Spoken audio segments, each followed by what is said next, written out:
কানাডাতে visa application refuse হওয়ার common কিছু রিজন থাকে। তার মধ্যে একটি অন্যতম রিজন হচ্ছে আপনি যদি কানাডার ইমিগ্রেশন অফিসারকে বোঝাতে ব্যর্থ হন যে কানাডাতে যে সময় যে পারপাসে আপনি যাচ্ছেন সেই পারপাসটি সার্ভ করার পরে আপনার ভিসা এক্সপায়ার্ড হয়ে যাবে, তখন আপনি আর দেশে ব্যাক করবেন না। এমনটি যদি ইমিগ্রেশন অফিসারের কাছে মনে হয় তাহলে আপনার অ্যাপ্লিকেশন রিফিউজ হওয়ার যথেষ্ট সম্ভাবনা থাকে এবং এই গ্রাউন্ডে প্রচুর পরিমাণে অ্যাপ্লিকেশন রিফিউজ হয়। তো কিভাবে আবেদন করলে ভিসার অফিসার আপনার ব্যাপারে একটি পজিটিভ ধারণা গেইন করবে সেগুলি সম্পর্কে কিছু পরামর্শ থাকবে আজকের আলোচনায়। তো আলোচনাটি সবার জন্য গুরুত্বপূর্ণ অবশ্যই, কারণ কানাডাতে টেম্পোরারি রেসিডেন্ট ভিসা নিয়ে ভিজিটররা আসেন, ওয়ার্কাররা আসেন, স্টুডেন্ট ভাই বোনরা আসেন।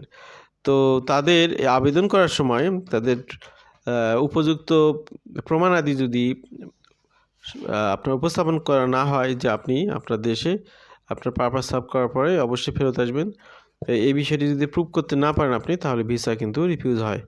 তো ভিসা রিফিউজাল কমানো এবং রিফিউজড হওয়া ভিসাকে রিনিউ করার জন্য বা রিঅ্যাপ্লিকেশন করার জন্য যে পদ্ধতিগুলো আপনাকে অবলম্বন করতে হবে সেই বিষয়গুলি সম্পর্কে ক্লিয়ার কনসেপ্ট পাবেন আজকের আলোচনা, এটা আমাদের প্রত্যাশা।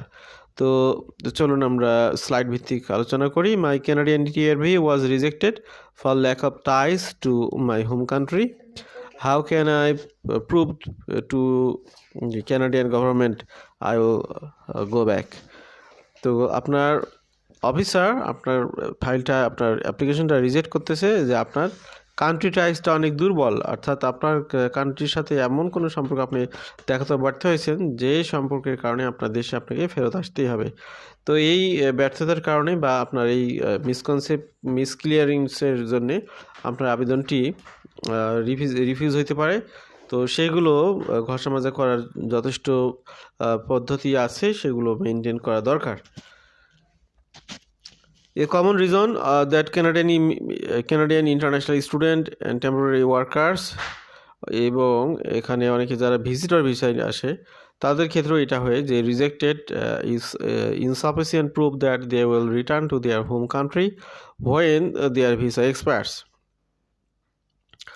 তো এই বিষয়টি বুঝতে পারতেছেন নিঃসন্দেহে immigration officer have significant discretion when জাজিং TRV applications even when doing so based on delivery instruction from Immigration, Refugee and Citizenship Canada. There are several reasons why Canadian immigration officer may feel this way and decide to reject a temporary resident visa. Among the most common is that the officer sees a lack of family ties between the temporary resident applicant and their home country. This is one of the most common things that can represent cause of concern to Canadian officials that the applicant may not return to their country of origin when required. If you have had your TRV rejected for lack of family ties or would like to ensure that you can adequately prove your family ties before coming to Canada, what follows will provide 5 ways you can prove to Canadian immigration authorities that you will in fact be returning to your home country at the end of your stay. আশা করছি সামারিটা বুঝতে পেরেছেন যে আপনি 5টি পদ্ধতিতে মূলত এখানে immigration অফিসারকে বোঝাতে সক্ষম হতে পারেন যে আপনার দেশে আপনার ফেরত আসাটা জরুরি, আপনার কান্ট্রি টাইস, ফ্যামিলি টাইস এগুলো আপনাকে আপনার দেশে ফেরত আসতে বাধ্য করবে। তো কি ওয়ে অবলম্বন করলে আপনাদের ভিসাটি রিফিউজ হওয়ার পসিবিলিটি কম থাকে বা এই বিষয়গুলো ক্লিয়ার হয়। এক নম্বর হলো return to work. If a Canadian temporary resident applicant has been given a promise that they will be rehired by their current employer at the end of their stay in Canada, the individual may use a documented proof of this commitment to show an immigration officer that they will return to home. তো আমাদের অভিজ্ঞতার আলোকেই বলতেছি, work permit ভিসায় এবং student ভিসায় কিংবা visitor ভিসায় আবেদন যারা করেন তাদের অনেক ক্ষেত্রেই দেখা গেল যে ইমিগ্রেশন অফিসার একটি মিসকনসেপশন নিয়ে থাকে যে আপনি আর ব্যাক করবেন না। সেক্ষেত্রে আপনি অফিস থেকে যদি ছুটি নিয়ে কানাডাতে আসেন, আপনার অফিস থেকে যদি এনওসি নো অবজেকশন লেটার আপনি নিতে পারেন, সেটি আপনাদের জন্য হেল্পফুল হবে। প্লাস সেখানে বিষয়টি ক্লিয়ারলি মেনশন করা হবে যে সময়ের জন্য আপনি কানাডাতে থাকবেন। ধরুন আপনি 2 বছরের জন্য পড়াশোনা যাচ্ছেন, 2 বছরের জন্য আপনি ছুটি নিলেন, সেখান থেকে, এবং দেখা গেল যে আপনি প্রফেশনাল লাইফে এসে আপনি স্টুডেন্ট ভিসায় আবেদন করতেছেন, সেক্ষেত্রে আপনি বলবেন যে আপনার প্রমোশনের জন্যে বা আপনার ক্যারিয়ারকে আরও এনলার্জ করার জন্য মূলত আপনি আবেদন করতেছেন, যাতে করে তারা বিষয়টি পজিটিভলি দেখে এবং আপনি যে অফিসে আগে জব করতেন সেই অফিস এনওসি দিবে যে তাদের এই জন্যে কোনো আপত্তি নেই। পাশাপাশি আপনি যখন ব্যাক করবেন তখন তারা আপনাকে সাদরে গ্রহণ করবে। এই বিষয়টি আপনাকে এই বিষয়টি ক্লিয়ার করতে হবে।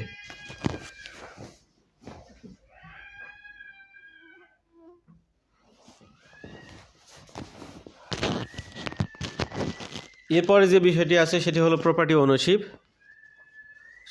সেটা প্রপার্টি ওনারশিপটা হতে পারে আপনার স্পন্সর যিনি তার, অথবা আপনার নিজের। কিভাবে? আপনার স্পন্সর কে হবেন? আমরা সবসময় বলি স্পন্সর হবেন বাবা মা। বাবা মার বাইরে স্পন্সর হলে সেটা অনেক দুর্বল হয়ে যায়। তো আপনার বাবা কিংবা মায়ের যদি কোনো অ্যাসেট থাকে, অ্যাজ ইট ইজ আমরা ধরে নিতে পারি যে বাবা মা আগে চলে যাবেন, যেহেতু তার আগের জেনারেশন, যদিও হায়াত মৌতের বিষয়টা কমপ্লিটলি আল্লাহ তাআলার হাতে, কিন্তু ইউজুয়ালি যেটা হয় যে মানে বয়সের বিষয়ে বয়সন্ধিকালের বয়সের কারণে সাধারণত সিনিয়ররা আগে চলে যান।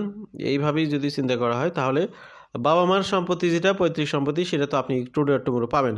তো বাবা মার যদি প্রচুর পরিমাণে সম্পদ থাকে, তাদের যদি ক্যাশ ক্যাপিটাল অনেক থাকে, এরপর আপনার নামে যদি প্রপার্টি থাকে, সেগুলো যদি আপনি সাবমিট করতে পারেন অ্যাপ্লিকেশনের সাথে, যে এই এতগুলো প্রপার্টি আপনি রেখে যাচ্ছেন, এগুলো রেখে আপনি কানাডাতে গিয়ে একবারে থেকে যাবেন, রিফিউজি ক্লেম করবেন, এটা তাদের কাছে অফিসের কাছে ইনবিলেবল যদি হয় মনে হয়, তাহলে আপনার অফিসারে এই বিষয়টি আপনার কান্ট্রি রাইজটা স্ট্রং করবে যে আপনার এত প্রপার্টি রয়েছে, আপনাকে আসতে হবে দেশে, এগুলো এনজয় করতে হবে, এগুলো দেখভাল করতে হবে, এই বিষয়গুলো এইভাবে আপনাদের তুলে ধরতে হবে।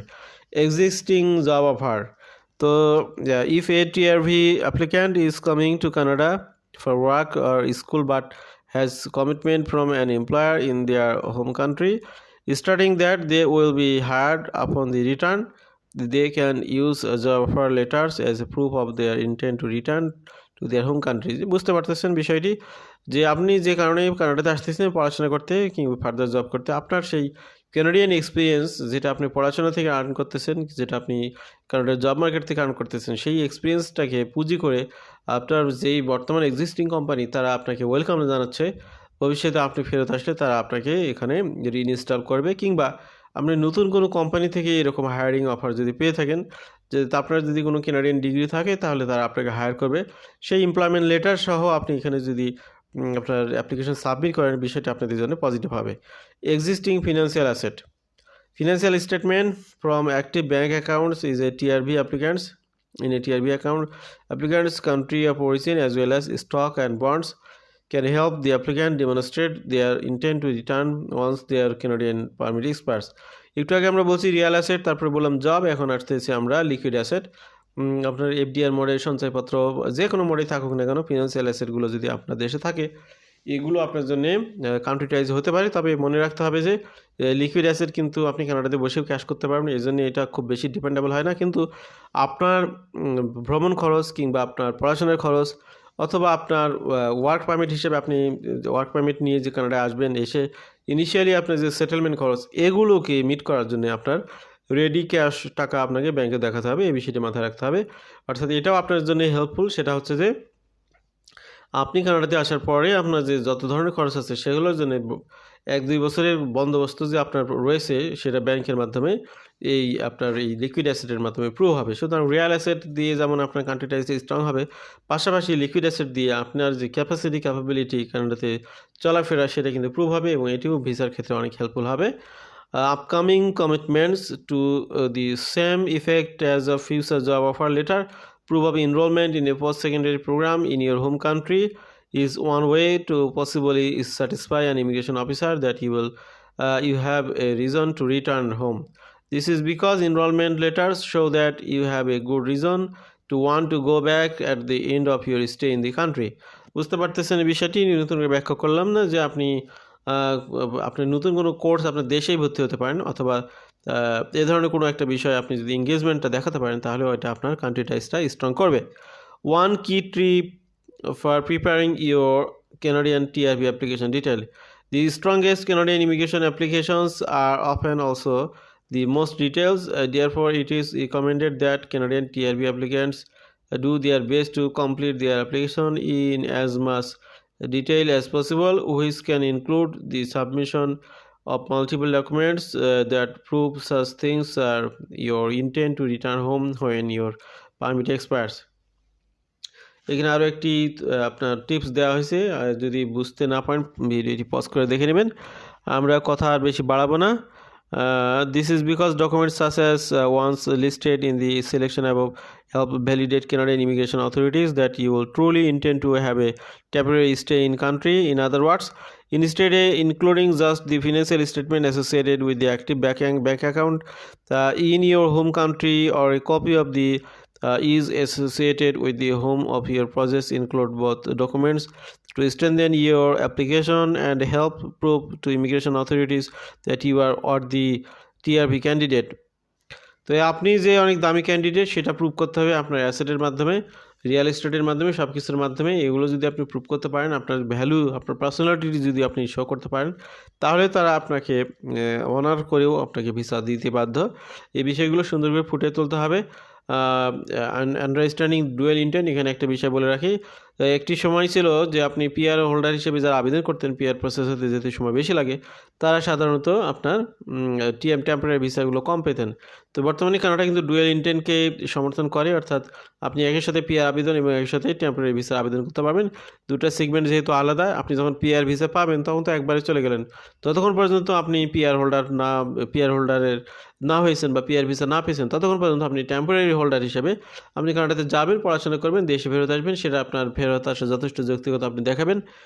এই বিষয়গুলো যদি সুন্দরভাবে উপস্থাপন করা যায়, তাহলে আপনাদের ভিসা রিফিউজাল রেশিও অনেক কমে যাবে। প্রিয় ভাই এবং বোনেরা, ভিসা রিফিউজ হওয়ার যতগুলো কারণ রয়েছে তার মধ্যে কিন্তু এই কান্ট্রি টাইজটা খুব মেজর একটা রিজন, এবং আরেকটি রিজন হল পারপাস অফ ভিজিট।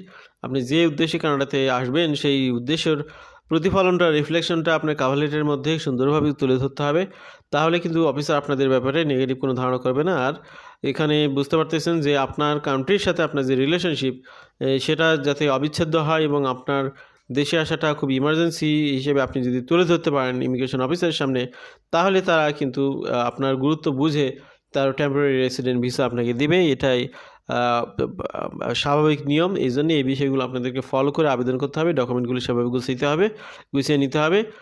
এই ক্ষেত্রে কোনো ঘাটতি রাখা যাবে না। তারপরেও যদি তকদিরে না থাকে, এরপরে এত কিছুর পরে আপনার ভিসা না হতে পারে, কিন্তু আপনি ওভারঅল যে সিনারিও সেটাকে সুন্দর করার জন্য মূলত আজকে যে গাইডলাইনগুলো আপনারা পেলেন সেগুলোকে ফলো করবেন, নিজেদেরকে ভালোভাবে প্রস্তুত করবেন।